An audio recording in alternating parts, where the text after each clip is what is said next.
우리가 지금 에스라 느헤미야서를 그동안 나눠왔는데 이제 오늘이면 에스라 느헤미야서를 좀 마무리할 수 있을 것 같습니다. 그러면서 오늘 이제 에스라 13장 마지막 장이잖아요. 느헤미야구나. 예.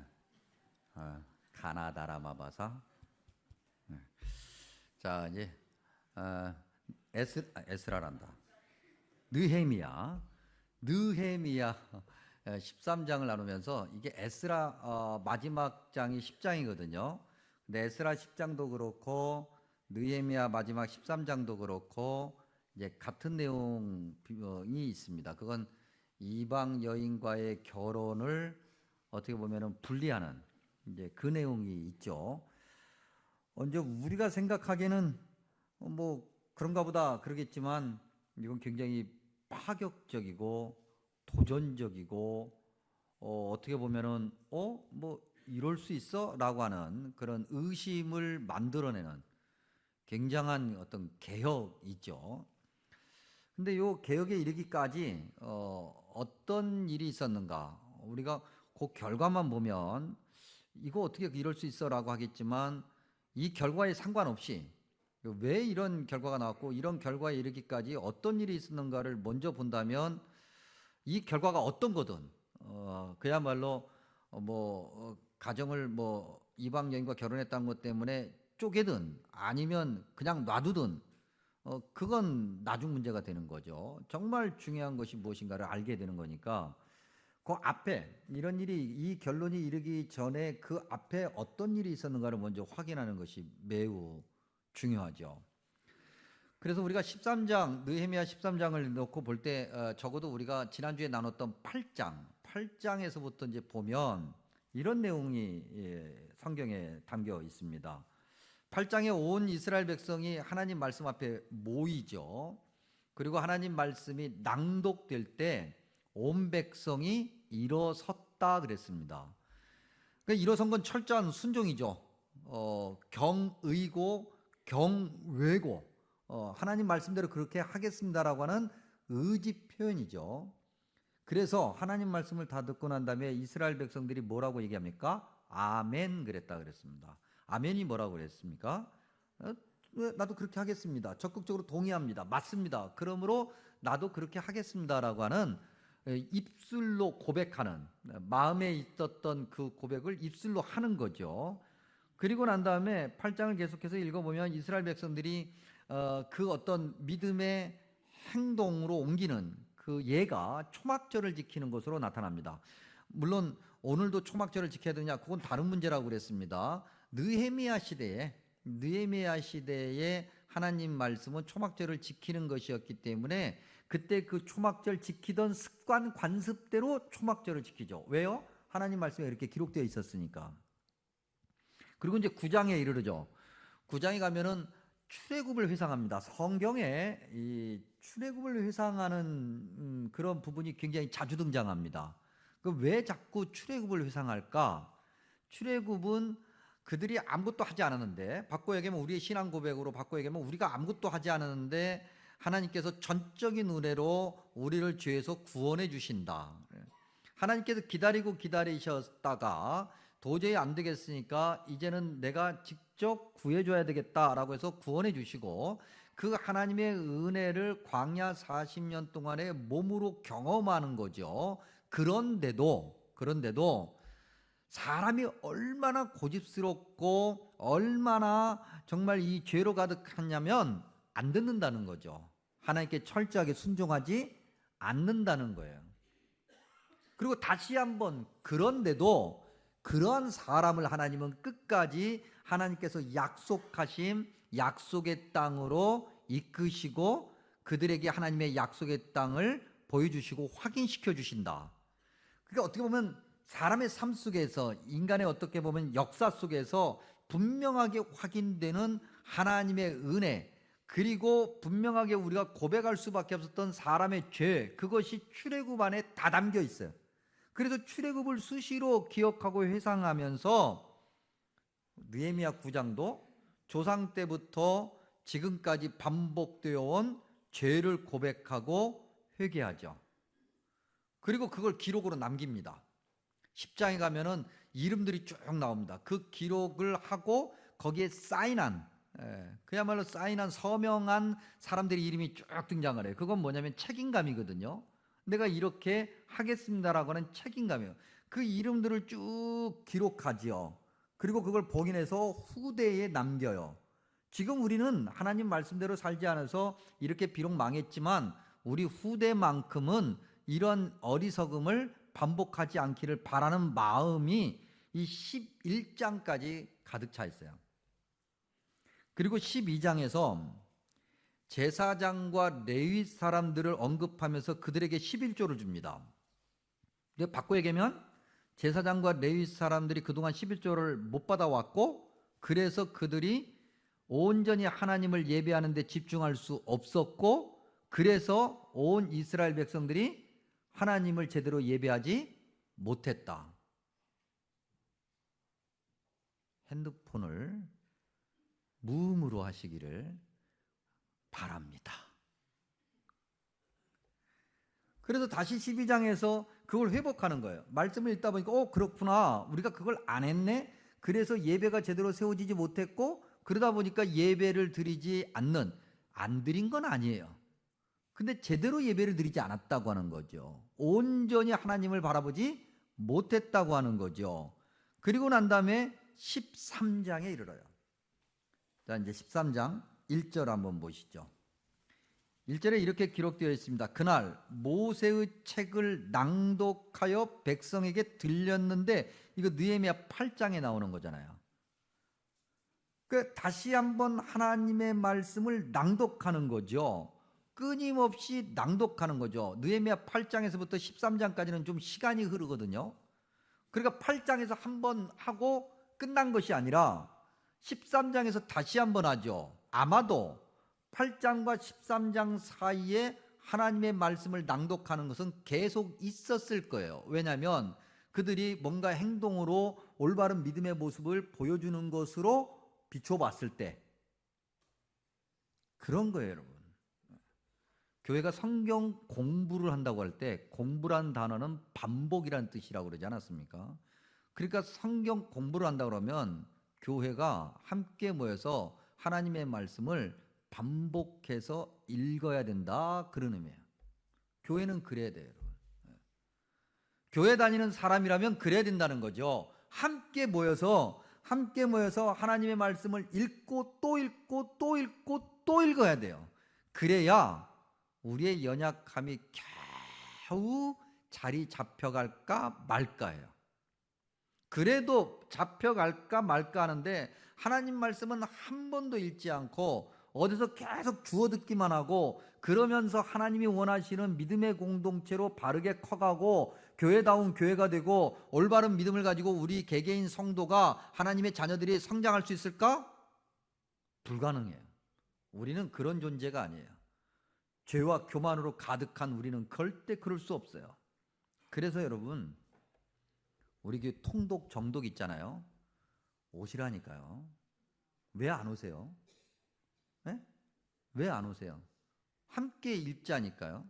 그게 성경적이라고요. 네? 제가 지금 갑자기 한 사람 한 사람 다 이렇게 세우고 싶은데, 함께 모여서 성경을 읽다 보니까 또 알게 되는 사실이 있었는데, 13장 1절에 암몬 사람과 모압 사람이 하나님의 백성 총회에 들어와 있더라는 거예요. 신명기 23장에 보면 암몬 사람과 모압 사람은 하나님의 백성 총회에 절대 들어올 수 없다라고 못 박아놨어요. 근데 세월이 지나다 보니까 잊어버린 거지. 그리고 흐지부지해진 거예요. 그리고 분명히 타협했을 거예요. 살다 보면 암몬과 모압 사람들과 교류할 수밖에 없고, 교류하게 되니 이들과 함께 어울릴 수밖에 없고, 그야말로 먹고 살기 위해서, 세상이 다 그렇지, 이 세상의 흐름이 대세가 이래, 뭐 이런 기타 등등 여러 가지 이유 때문에 암몬과 모압 사람이 들어와 있다는 것을 알게 됐고, 이것이 비성경적이라는 걸 알게 돼요. 그래서 3절에 보면 암몬과 모압 사람들을 분리해내기 시작합니다. 솎아낸다는 거죠. 말씀을 들었어요. 그리고 그 말씀의 뜻이 무엇인지 분명히 알게 되었고 그 말씀에 담긴 하나님의 뜻을 분명히 알게 되었어요. 그러면 실행해야죠. 왜 주저해요? 아이 성경은 그렇지만 그게 뭐예요 그게? 해야죠. 들으면 하는 거예요. 하나님 뜻이 이것이고 하나님이 왜 이렇게 말씀하신 걸 알면 그대로 실천에 옮기는 것이 아멘하는 하나님의 백성들, 교회의 올바른 모습이다. 그래서 다시 11절에 보니까 13장 11절이죠. 레위 사람을 불러 모아, 여러분 11절 다시 한번 눈여겨볼까요? 레위 사람을 불러 모아 그 다음에 제자리에 세웠는데 그 사이에 무슨 단어가 있어요? 다시. 그게 한 번에 안 돼. 분명히 12장에서 제사장과 레위 사람들을 불러 모으고 그들에게 11조를 다시 주면서 예배 자리에서 예배 집례자로 그렇게 하기를 원했는데 13장, 불과 12장에서 13장 한 장밖에 차이 안 나는데 13장에 와서 그게 제대로 이루어지지 않았다는 거예요. 그래서 다시. 그렇죠, 여러분. 우리가 하나님 말씀대로 살겠노라고 오늘 결심하고 뭔가를 하나 실천했어요. 그런다고 해서 그것이 끊임없이 계속해서 반복되고 그래서 완전히 고착화되고 그래서 완전히 성장하고 성숙한 열매를 맺느냐? 우리 안 그러잖아요. 수시로 넘어지고 수시로 타협하고 그러니 다시 또 다시 계속해서 그래야 되는 거예요. 그리고 15절 이하에는 안식일을 지키고요. 그리고 오늘 우리가 읽은 말씀 23절 이하에 드디어 암몬과 모압 족속 그리고 아스돗, 이 아스돗은 블레셋 사람들인데 이들을 전부 다 솎아내는, 즉 이들과 결혼한 가정을 우리가 에스라서 10장에서 봤던 것처럼 다 확인해가지고 가정에서 그들을 다 솎아내요. 한마디로 얘기하면 가정을 깬 거야. 아까도 우리가 얘기했던 것처럼 굳이 이렇게까지 해야 될까? 그렇죠, 여러분? 잘 살고 있잖아요. 자녀들도 낳았고 문제가 없어. 부부간에 뭐 날마다 뭐 으르렁거리고 아이고 내가 너하고 사느니 내가 차라리 길에 가는 무슨 뭐 곤충하고 살겠다 뭐 그 정도가 아니란 말이에요. 아유 저게 웬수지, 내가 어쩌자고 저 인간을 만나서 내 팔자가 이렇게 꼬였나, 이렇게 안 하고 있다고. 잘 살고 있다고요. 근데 그 가정을 단지 이방인과 결혼했다는 이유로 깨야 돼요. 그들을 솎아내야 돼요. 여러분 오늘 조심스러운 얘기지만 믿지 않는 사람하고 결혼해서 살고 있다고 성경에 보니까 이렇게 돼 있으니까 헤어져, 이혼해. 목사가 이렇게 얘기를 하고 권면하면 은혜가 돼요, 시험에 들어요? 와, 왜 시험? 목사가 무슨 얘기를 하면 다 시험에 드네. 큰일 났네.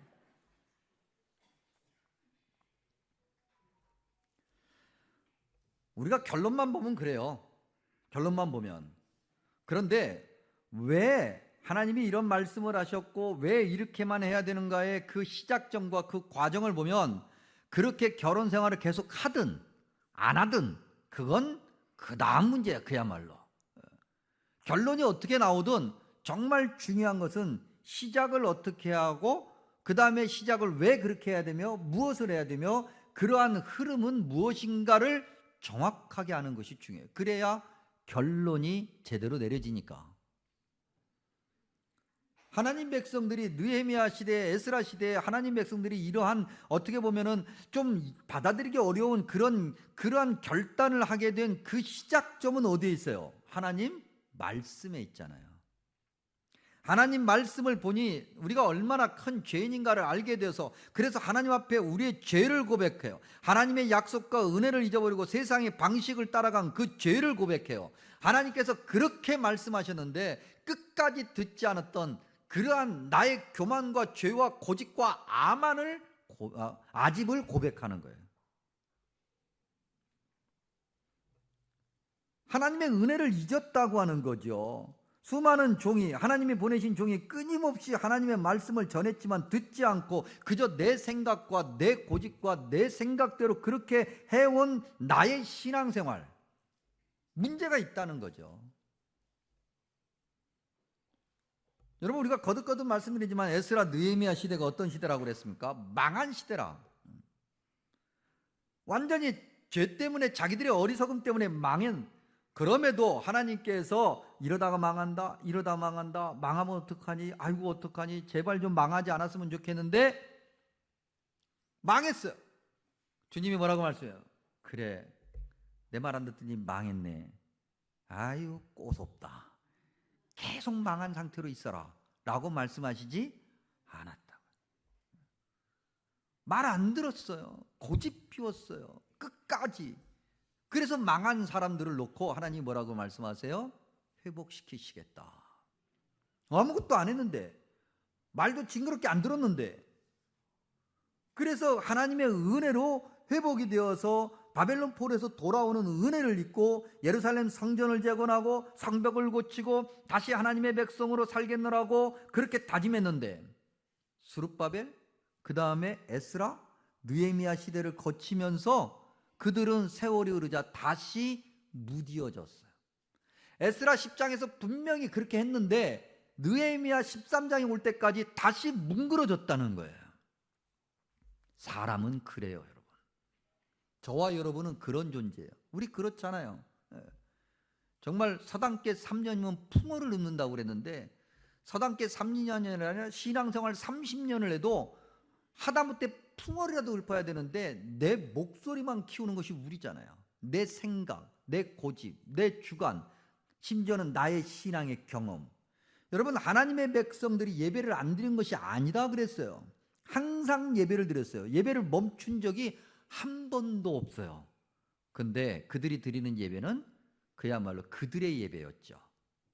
주님을 나타내고 주님의 영광을 높이며 주님이 원하시는 예배가 아니었다는 거예요. 세상과 같이 해요. 아니 그렇지, 그래, 뭐 교회는 그렇지, 심지어는 성경이라고 말도 안 해. 왜? 성경을 한 번도 안 읽어보니까 성경이 뭔지 몰라가지고 목사님이 얘기하는 것은 그렇지 뭐, 목사님은 늘 그렇게 얘기해. 그러면서 목사의 이야기, 사람의 이야기인 양, 그러면서 세상은 그렇지 않아, 내가 먹고 사는 세상은 그렇지 않아, 그래서 세상과 늘 짝하고 구별되지 않고 세상의 방식대로 내가 원하는 것부터, 내가 바라는 것부터 그렇게 살아가는 삶이었다는 거죠. 그러니 세상이 존경하겠냐고요. 영적 권위를 상실했다는 거예요.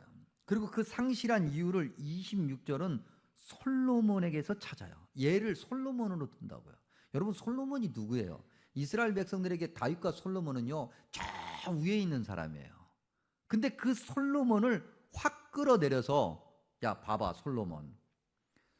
솔로몬이 뭐 했다고? 이방 여인들과 정략적 결혼을 해서 결국은 솔로몬 그 다음 세대가 영적으로 바로 서지 못하고, 그래서 나라가 두 쪽이 나버리고, 그런 다음에 나라가 완전히 망해버렸고. 물론 솔로몬을 변명해 주면, 여러분 솔로몬이 얼마나 큰 부를 이루었습니까?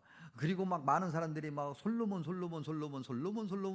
그러니까 솔로몬이 막 어찌할 바를 모르는 거예요. 야, 이거 뭐 이 백성들을 먹여 살리고 이 백성들을 안전하게 하고 그래야 되는데, 또 그 당시 이스라엘의 나라가 지금도 그렇습니다만 이 사람들이 오고 가는 길목이거든요. 그러니까 어떻게 해서든지 그 이스라엘의 나라를 잡아 먹어야 그 다음 단계로 나아갈 수 있으니까 호시탐탐 이스라엘을 공략하려고, 침략하려고 하는 시도들이 끊임없이 있었던 시대. 그러니 왕으로서 백성들이 편안하고 전쟁에서 희생되지 않고 무고한 생명을 피를 흘리지 않고 그렇게 살려면 왕으로서 지혜가 있어야 돼요. 그 지혜가 뭐냐면 정략 결혼하는 거죠. 이방에 있는, 주변에 있는 국가들과. 또 솔로몬이 이것이 하나님 뜻은 아닐 건데 라고 생각을 했다 할지라도 솔로몬 주변에 있는 부하들이 가만히 있지 않는 거예요. 왕이시여 이렇게 해야 됩니다. 아 보십시오, 왕만 믿음 생활 잘하고 그런다고 그래서 다 백성들은 전쟁터에 다 나가고 그러면 어떻게 되겠습니까? 왕은 책임지는 자리입니다. 그러면 안 됩니다. 어쩔 수 없잖아요. 훌륭한 결단이죠. 좋습니다. 이런 사람들이 주변에 가득할 거라. 그래서 솔로몬이 이러면 안 돼요 해가지고 그렇게 한 거야. 그거 어쩔 수 없었던 거예요. 애써 솔로몬을 그렇게 변명해 줘요. 그런다고 결과가 달라지냐고요. 그런다고 하나님 말씀에 어긋난 그 결과가 바뀌냐고요. 안 바뀌어요.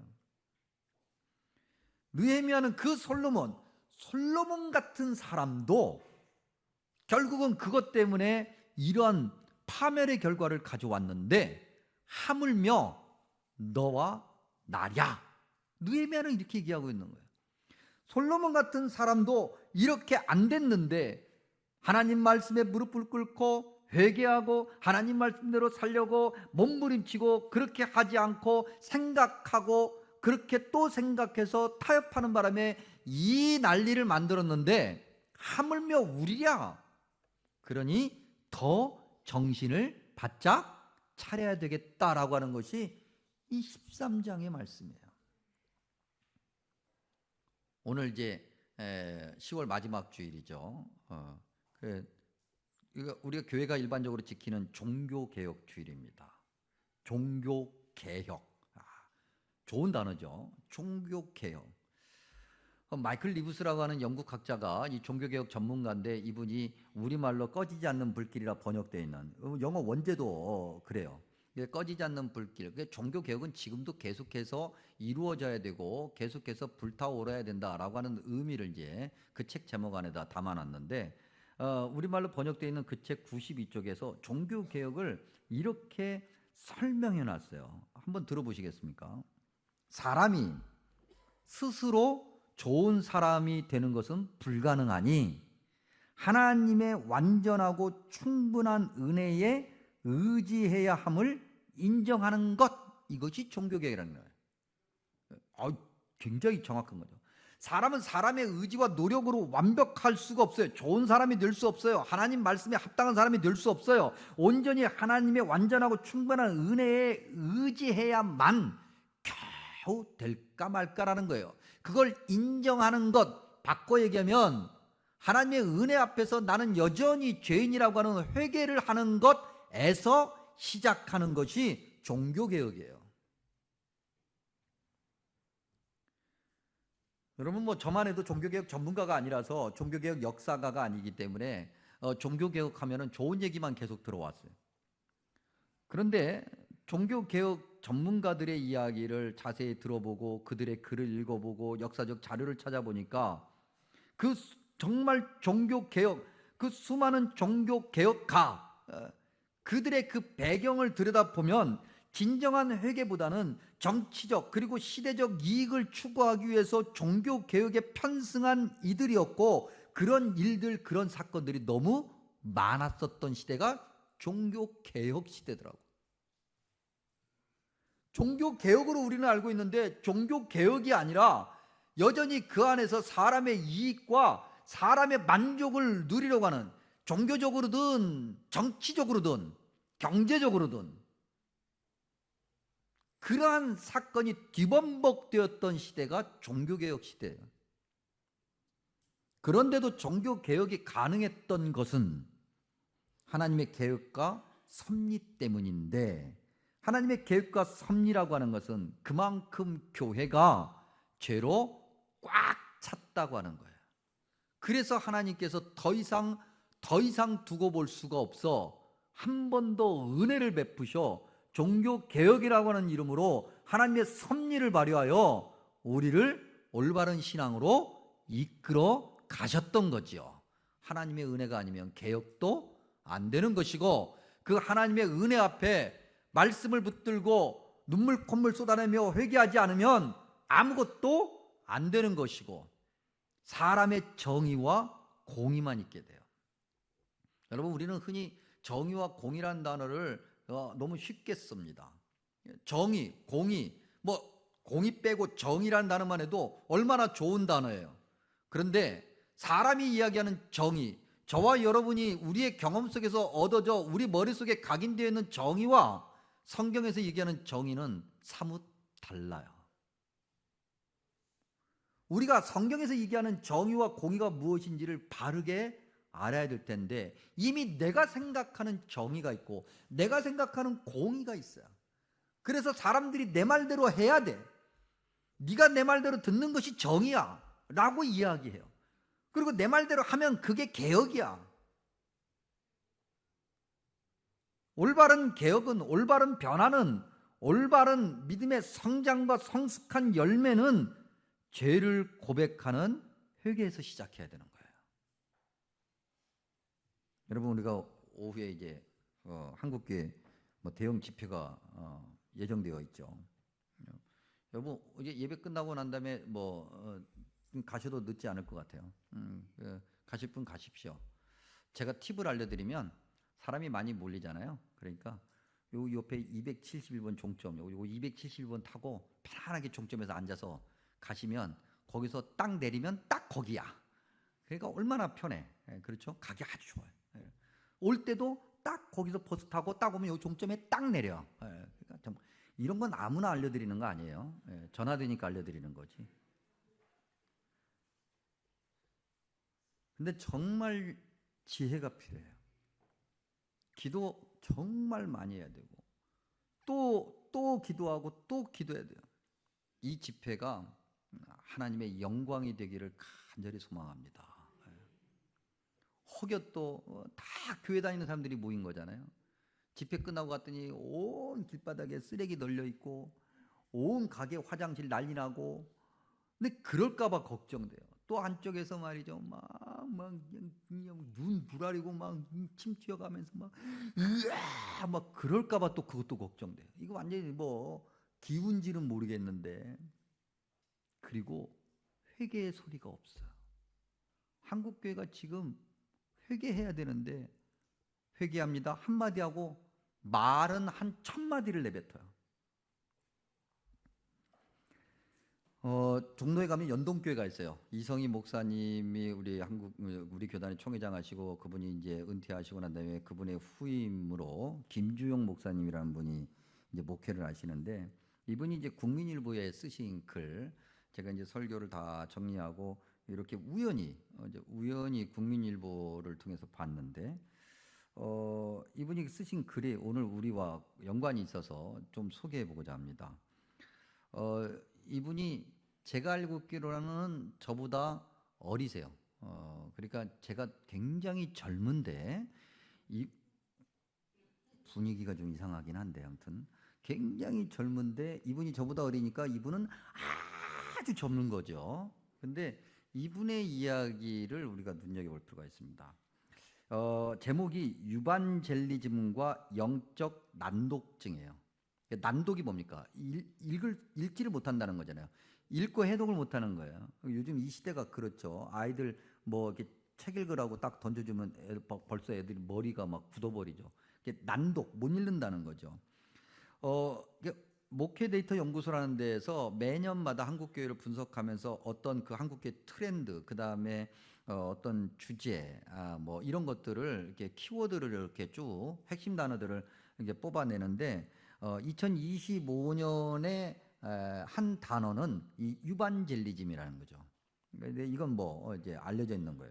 근데 유반젤리즘이 뭘 얘기하느냐면 영어로 복음주의를 에반겔리즘이라고 그래요.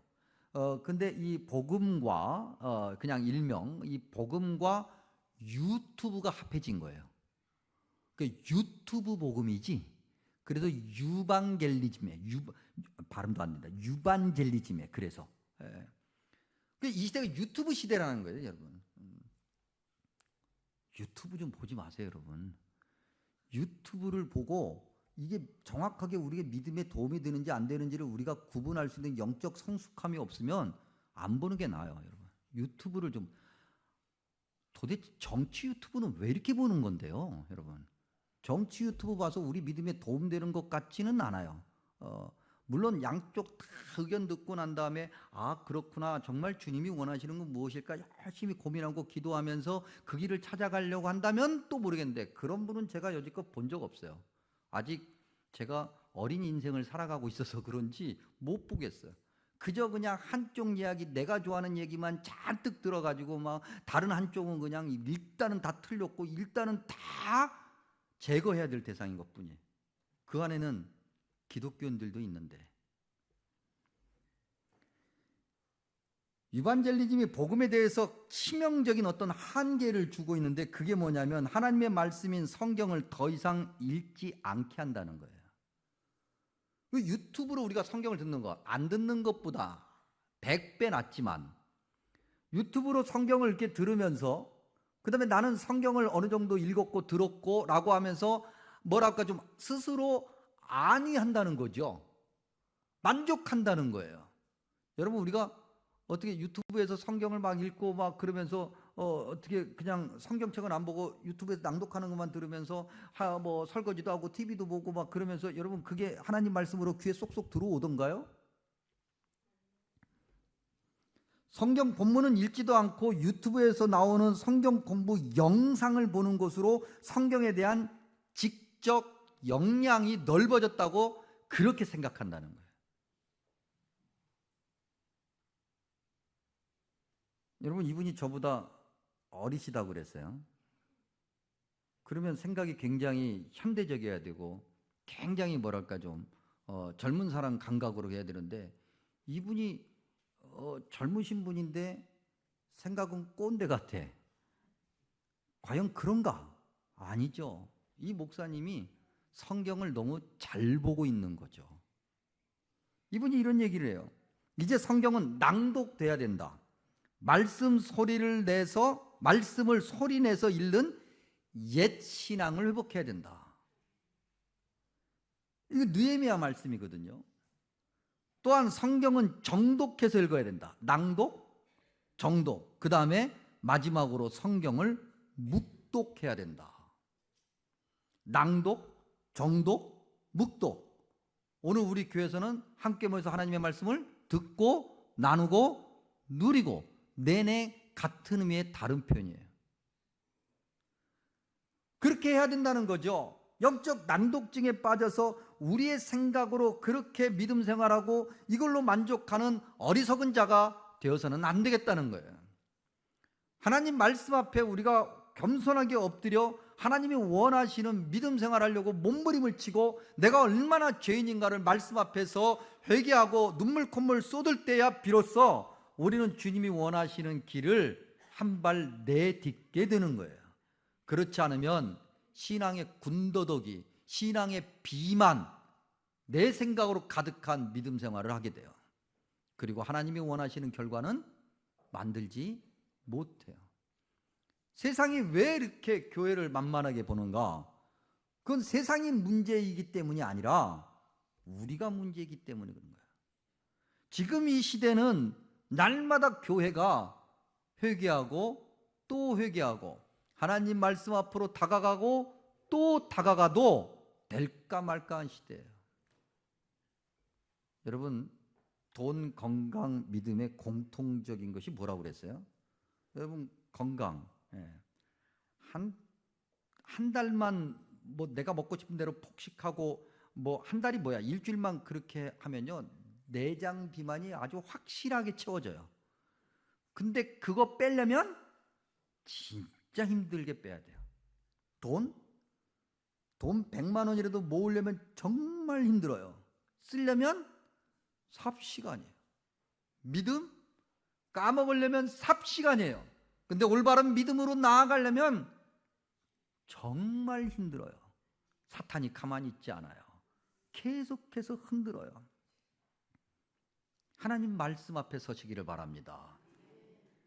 이렇게 저렇게 성경에 대한 잡식만 많아가지고 또 짜집게 해가지고 또 누군가가 그럴듯하게 얘기하면 거기에 홀랑 속아 넘어가고 이단 사이비의 말에 귀를 기울이고, 그러한 어리석은 자가 되지 마십시오. 하나님 말씀을 읽으면서 성경이 나를 읽게 해야 되고 내가 바뀌고 변화되어야 되는 겁니다. 주님만이 나타나야 되고 주님 영광이 온 세상을 밝게 하고 그래야만이 그것이 우리가 올바른 신앙생활하는 그러한 하나님의 백성이라고 인정받는 믿음의 그 첫걸음이 되는 것입니다. 오늘 이 시대에 우리 성심교회 저와 여러분이 하나님 말씀 앞에 무릎 꿇고 겸손하고 우리의 죄를 고백해서 하나님이 원하시는 일을 이루어가는 그러한 주님의 백성, 도구가 되기를 축복합니다. 그리고 우리를 통해서 이 땅에 있는 모든 교회가 그리고 모든 하나님의 백성들이 도전받고 세상이 주님 품으로 들어오는 그런 놀라운 은혜가 있기를 간절히 소망하고 축복합니다. 기도하겠습니다. 자비롭고 은혜로우신 주님, 우리의 죄를 용서해 주시고 우리의 교만과 우리의 고집과 우리의 죄를 긍휼히 여기셔서 하나님이 원하시는 올바른 믿음의 모습을 가지게 하여 주시옵소서. 말씀을 사모하게 하시고 말씀에 다가가며 순종하게 하시고 우리의 죄를 보게 하시고 회개하게 하시고 하나님 원하시는 귀한 믿음의 군사 되게 하여 주옵소서. 주님을 예배하는 이 성심교회 예배 자리가 가득하게 하시고 주님의 영광을 나타내는 이들이 가득하게 하시며 그렇게 주님의 능력을 나타내며 복을 받는 주님의 백성이 가득하게 하여 주옵소서. 길을 잃고 헤매는 세상에 등불되게 하시고 소망이 없고 희망이 없는 가운데 자기의 소리만 높이는 세상에 위로가 되게 하여 주옵소서. 예수님의 이름으로 간절히 기도하옵나이다. 아멘.